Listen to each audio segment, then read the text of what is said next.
Hey, I'm Johnny from Johnny's Vintage Motorcycle Company. And we're cleaning out the back of the shop a little bit more right now. And we have another project head. This is KZ1000, like 77, 78. This has all the valves and stuff, and it doesn't appear like anything's bent.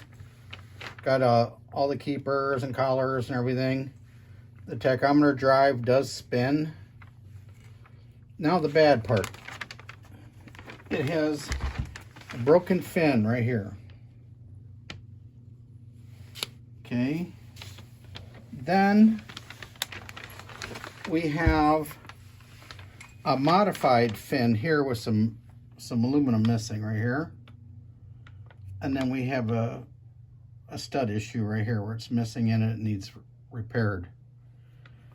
The head looks good. There's nothing blown up.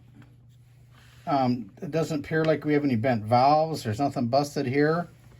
And we are selling this on eBay for $49.95, no reserve. So good luck. It's really, this head's got a lot of potential if you need one.